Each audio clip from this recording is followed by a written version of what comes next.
Welcome to another deep dive. This time we're tackling MTAR Technologies. And you want to know the whole story, right? Their business model, what they actually do, the industries driving their growth, what their future looks like.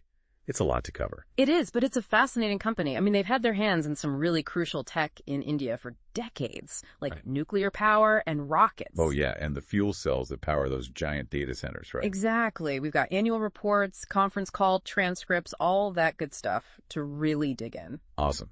So origin story time, I always like to start there. MTR, they were founded way back in 1970, family-owned business, and get this straight out of the gate. They were supplying parts for defense and space programs in India. Yeah, their history with ISRO, the Indian Space Research Organization, goes all the way back to '83, providing components for some pretty iconic launch vehicles like the PSLV and GSLV. Those are the rockets putting India on the map for space exploration.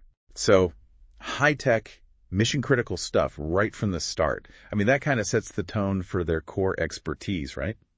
Precision engineering. Their annual report actually mentions components with tolerances of like 5 to 10 microns. Had to Google that. It's thinner than a human hair. Seriously, thinner than a hair. Yeah, mind-blowing when you think about it. And when you're dealing with something as intense as space or sensitive as nuclear reactors, that level of precision, it's not just impressive, it's essential.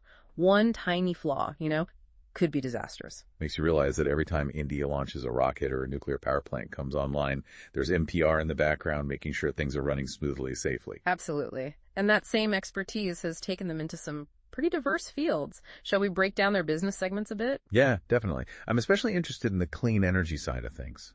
They're working with fuel cells, aren't they? Yep.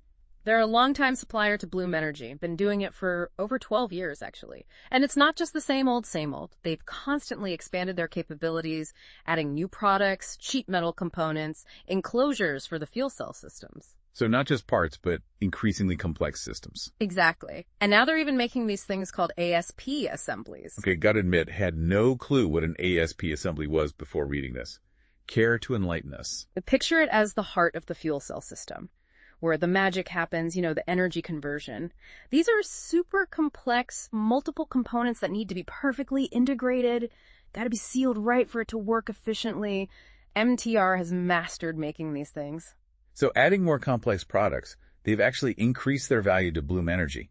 That's got to be a pretty solid relationship they've built. Oh, absolutely. It's textbook increasing wallet share, becoming so essential to the customer that they rely on you for more and more. Smart strategy.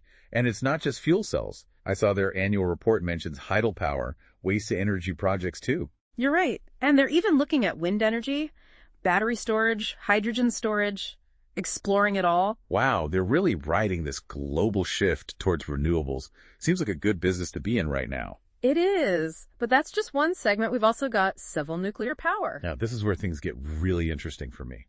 How many companies can say they build parts for nuclear reactors? Not many. They supply components to India's nuclear power plants, and the industry, it's about to take off big time. India's got plans to seriously ramp up their nuclear power capacity. So lots of potential orders for MTR in the future.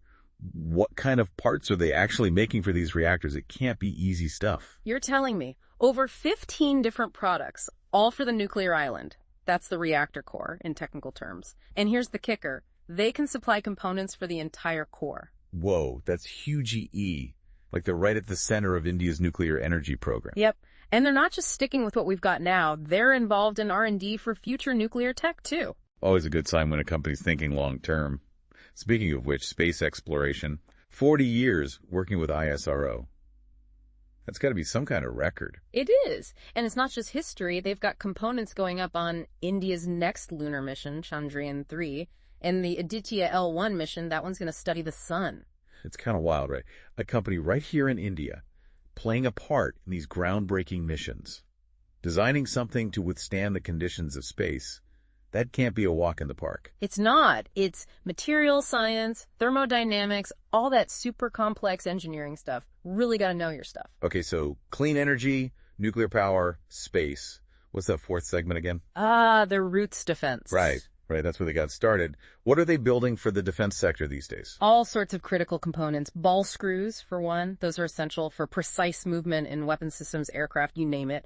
And then there are WLBs. WLBs. I have to ask, what is that? Don't worry, most people haven't heard of them. They're specialized bearings used in high-performance applications. Think radar systems, missile launchers, that kind of thing.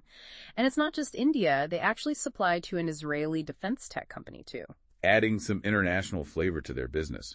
So, 4 main segments: clean energy, civil nuclear, space, and defense. It's like they've managed to branch out while staying true to that core precision engineering expertise. Exactly. They've positioned themselves in these industries with huge growth potential, and it's all built on that reputation for quality, reliability, and of course, that incredible precision. Pretty impressive, honestly. It's not just making parts, it's making the parts that make other incredible things possible. Well said. Okay, so we've got a good sense of MTAR's history, the sectors they play in. Now, time for the numbers. How's all this translating into financial performance? That's where things get really interesting. Their financials are a pretty compelling story. In fiscal year 2023, their revenue growth was a whopping 78% year over year. 70. Yep. And they follow that up with another 35% in 2024. They're scaling up fast. Okay, but growth isn't everything, right? What about profitability? Bottom line, are they making money? That's the key question. And it's where some of the recent challenges come in. Their EBITDA margin, that's basically how profitable their operations are, it dipped a bit in 2023. Why is that?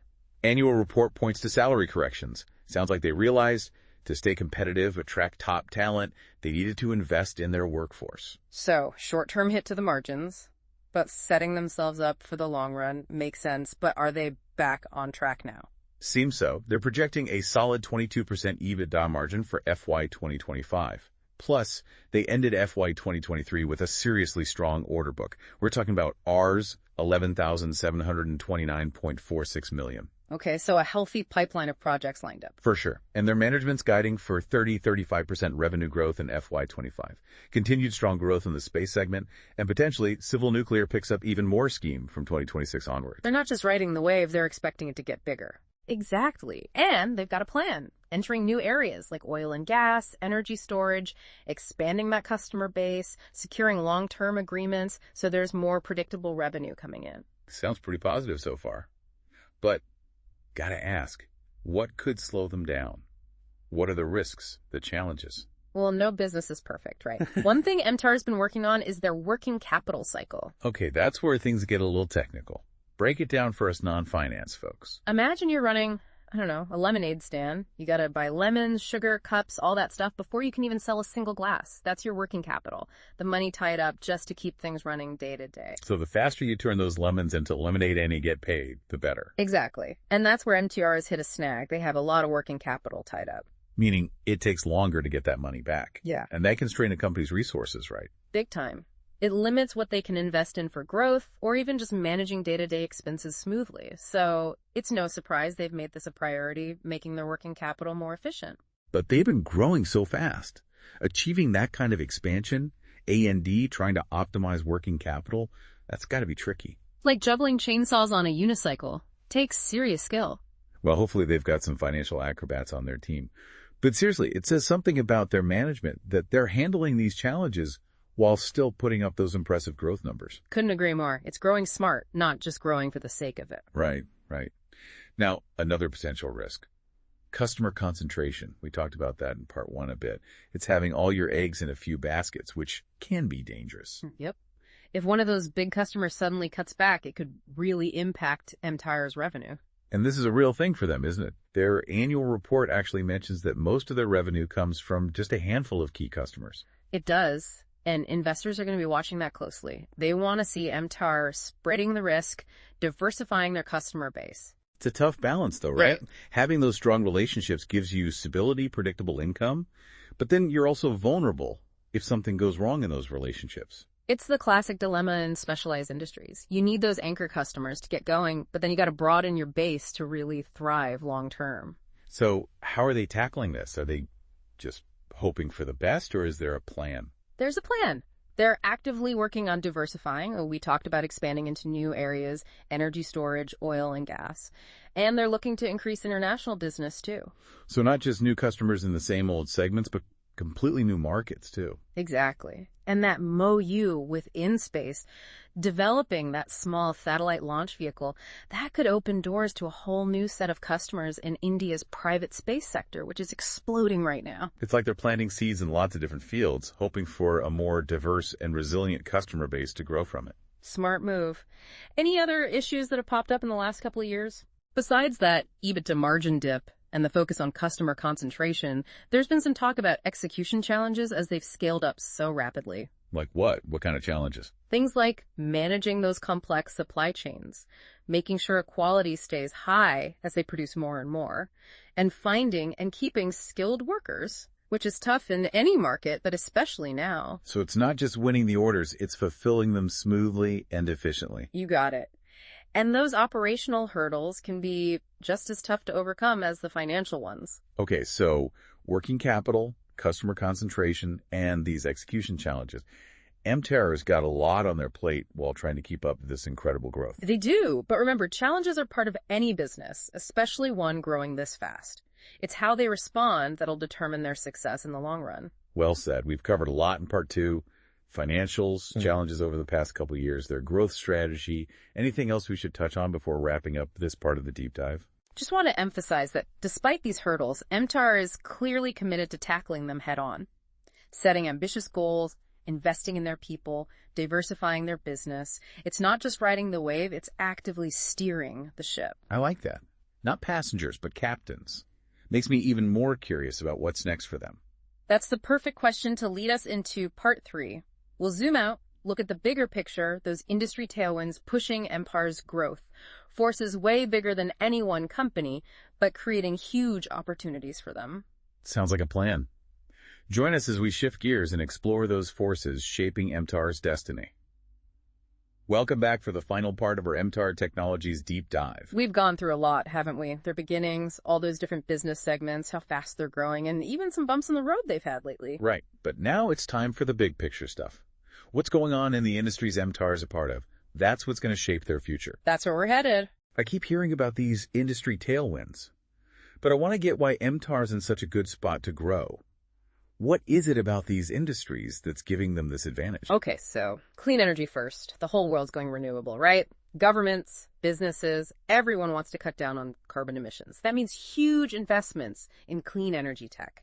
And MTAR, through Bloom Energy, they're smack dab in the middle of all this. We talked about how they've been supplying Bloom with fuel cell parts for over a decade. But how does that actually give them an edge over other companies? It's more than just parts. They've become essential to Bloom's whole supply chain. They've built up real expertise in fuel cell tech. That means they're in on the latest designs, the best manufacturing processes, and that helps them win business from other companies in the clean energy world too. So it's like working with Bloom gave them this fuel cell masterclass. And that knowledge is gold in a market that's growing so fast. Exactly. And speaking of fast growing, the global fuel cell market is projected to hit $3.33 billion by 2030. That's a 15.4% annual growth rate. MTAR is not just riding that wave, they're paddling like crazy. Love that image. Not just along for the ride, they're actively making it happen. 100%. And then there's civil nuclear power. That sector's coming back in a big way, especially in India. Right. India's got big plans for nuclear energy. Yeah. But what makes MTAR stand out there? There's got to be other companies making parts for reactors. There are, but MTAR has a few things going for them.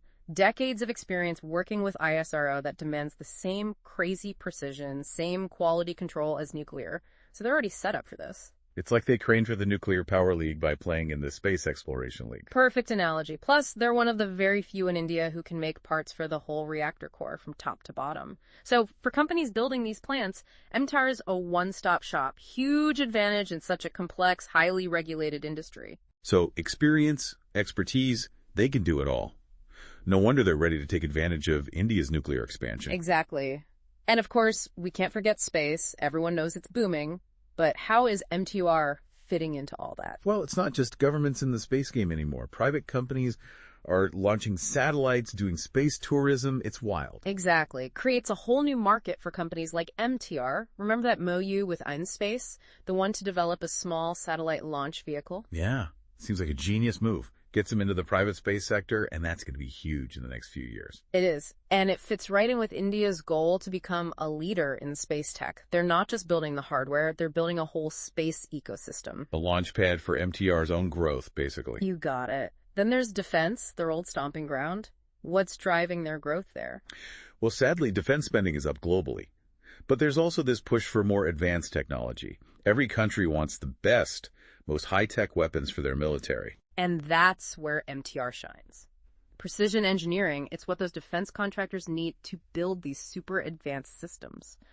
So even though increased defense spending is a whole other conversation, MTIR is benefiting from it. They're providing those essential high-tech components. Bit of a mixed bag, honestly. It is. Shows how complicated things can get ethically when a company's in certain sectors. But purely from a business angle, it's another factor boosting their growth. Lots to think about there. So we got clean energy, nuclear power, space, defense. 4 massive forces pushing MTIR forward. And they seem to be in the right place at the right time to keep riding this wave. That's the key. It's not just luck. They've looked at what's happening, they've planned their business around it. It's like they've got a map to the future and every light is green. Pretty impressive journey. Makes you wonder how they might actually change these industries as they keep growing. Right. They might not just be following trends, they might start setting them. Now that's exciting to think about. It's why it's so important to keep learning about companies like this. They're not just building a business, they're building the future. Couldn't have said it better myself. Well, that wraps up our MTAR Technologies deep dive. Hope you learned something new. And as always, keep exploring, keep asking questions. Thanks for joining us.